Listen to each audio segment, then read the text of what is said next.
amount up. Okay? So you always want, whenever, let's say, remember whenever I made the extra amount, I paid extra $1,000 on the house payment. I needed to make sure that that extra $1,000 went on the principal of the house, not the interest. Because if you put it on the principal, that lowers the amount that you're paying. Because every 30 days, the loan, the bank, whoever holds it, calculates your interest on that 30th day. Okay? So, say you have a loan balance of $20,000. The first 30 days, that 30 days, they're going to calculate it on that $20,000.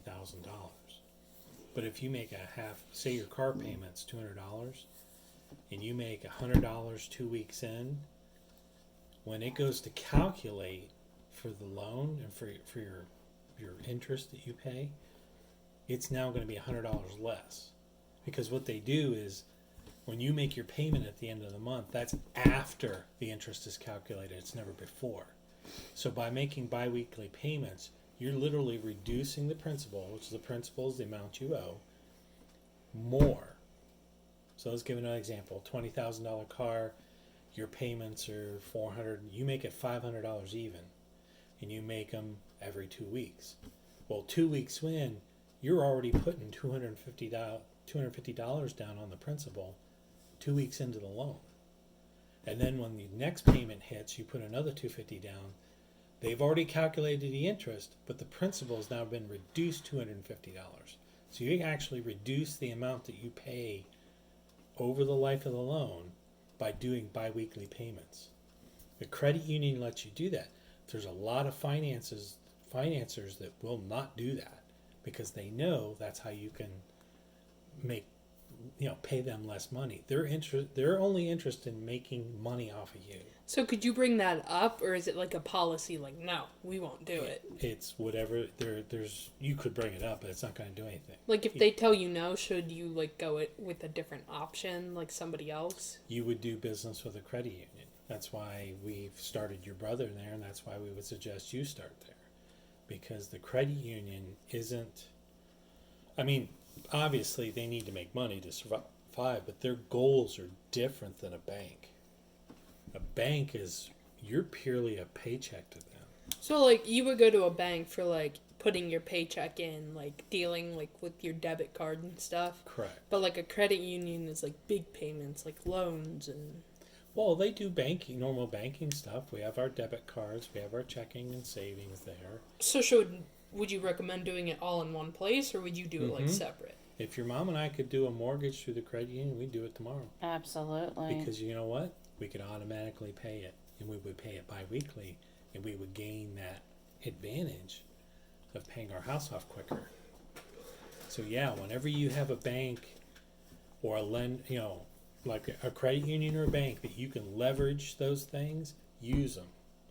Just like buying a car. If you have a high enough credit rating to buy a car with 0% interest for 60 months or 72 or whatever, do it. Why? It's their money. You're not paying anything for it. 0%. And you're not having to outlay $60,000 for a car. You get to pay for it in little bits, and you don't have any penalty whatsoever. You don't pay any interest other than taxes. Mm-hmm. So 0% is a very good deal for a car or a truck or whatever you're buying, if you can qualify for it. And that's just the thing. They put it on the TV, and that sounds great, but only the cream of the crop can qualify for it. That means you have to have almost perfect credit. So you need to start like now. So like once I get a job and I start paying on things, it would be wise to like establish credit now. Mm-hmm. So that like you can just build upon that. Right. Credit becomes a tool. When when you take credit and you get debt because you use it and you gain debt, if you're smart about it, it can benefit. It's when that you swing from benefit to overburden is when debt becomes a problem. So, like, for me to establish credit, would it be better for me to, like, buy a car first or, like, start. Because you gain interest by paying on, like, student loans, right? Because, like, I'm thinking about going to culinary school. So, would it be better for me to, like, start with, like, a car or, like. A car would be a very good start. It's very easy. You can get prepaid credit cards, or a small credit card. That was one of the other advices back 10, 15 years ago. You would go to the bank and say, hey, I want to get a credit card with $200 limit on it. And then you would go ahead and say, buy gas on it and pay it off every month. If you paid it off, went into the bank and paid it off I think it was 2 or 3 days before your payment was due, you didn't pay any interest, or the interest was different. I can't remember what the deal was. So, or in some cases, the interest was zero. If it was paid off at that 30th day, if you paid off the credit card, there was no interest. So basically, you got to use their money for 30 days. It just depends on the card. So that's how you can leverage somebody else's money to your benefit if you use it and you're disciplined. But then you run short of money, and then all of a sudden there's a $50 balance on there from last month, and then it starts to grow, and then all of a sudden So, if you're paying not super interest. diligent or if life happens, it's not. Correct. Then Yeah. you have to dig yourself out of it. You got to be very disciplined to pay extra to get your balance down to zero and get back on track. Okay. But if you can let it to continue to languish, it'll chew you up. So, to start wrapping it up here, I think the last thing on my list is advice on owning a home. Well, here's what Grandpa always said: buy low, sell high.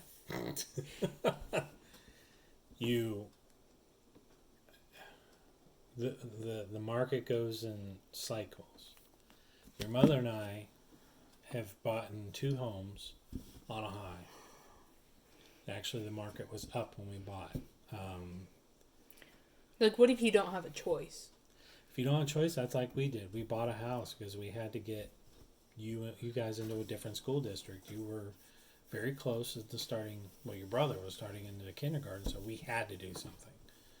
So, My suggestion on buying a home is you stay with us as long as you can. Pay us rent, but save as much as you can. Like Rachel.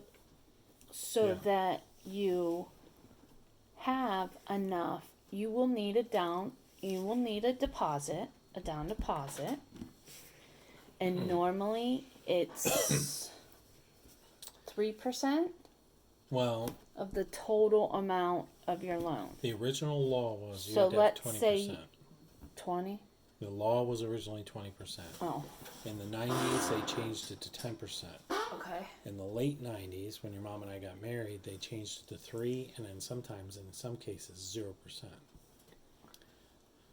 Both of Okay. our homes This home was a 0% 0%. home. We didn't have to have any money The down. Spangler house was 10%.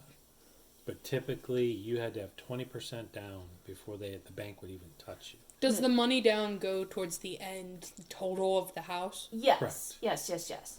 But that comes from the bank itself, the loan officer. The The money down? yes, that they determine how much money they want down based on your what? Right. Credit? Credit score. Yeah. Very good. You've been listening. Yes. So, to buy, I would much rather you stay with us and not throw your money away on renting, and buy a home. Because you can pick up a home now for $30,000. Depending on... There's some, Right. I there's some mean, places you don't want to pick up a home for $200,000. well, so did that answer your question? Yeah, I was just asking for any advice you had about owning a home. I mean, It's not easy. There's Don't. a lot of expenses that go along with it. You have to, just like a car, you have to carry homeowners insurance on it. Depending on the type of loan that you get, you may have to carry what's called PMI. Private mortgage insurance, anything below 20%, you have to carry PMI.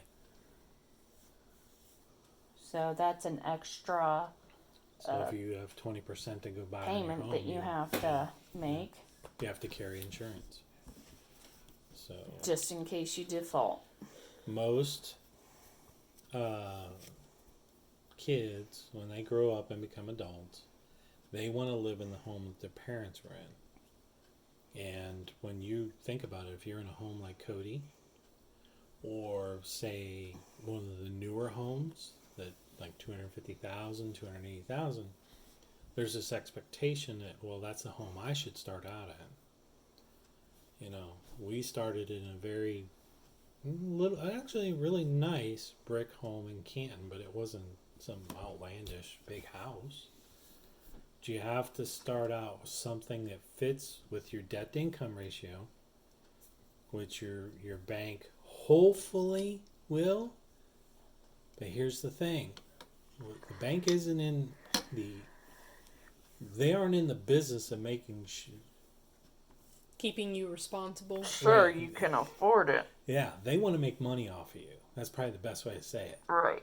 So sometimes Bank is a business. if you fit in that debt to income ratio, and that formula doesn't really model real life, you know, student loans, all these other things in your life. What if the car broke down and you got to buy another car?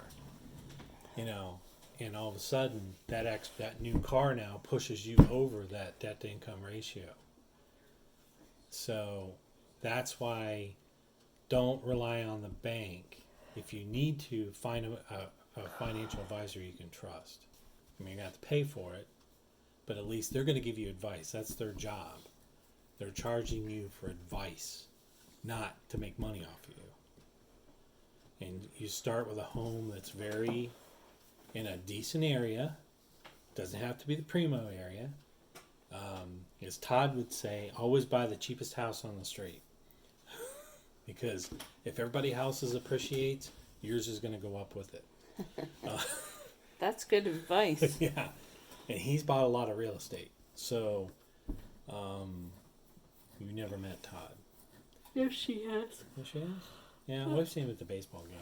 I mean, football games. But, He's the one that stutters. Oh, yeah. Alkion. so, and he has a really nice home up there near Sippo. I can't imagine what that house costs now. I mean, he's in a really good area. Like I say, something that fits your needs, but it's not above your budget. And if you do good at budgeting, you'll know how much you can afford.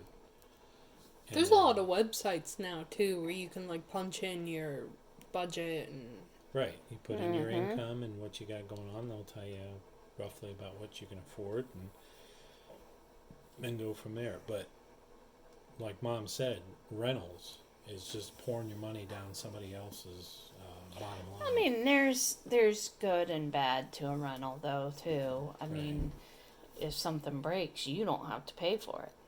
You don't have to break it. You just pick up the phone and call the landlord.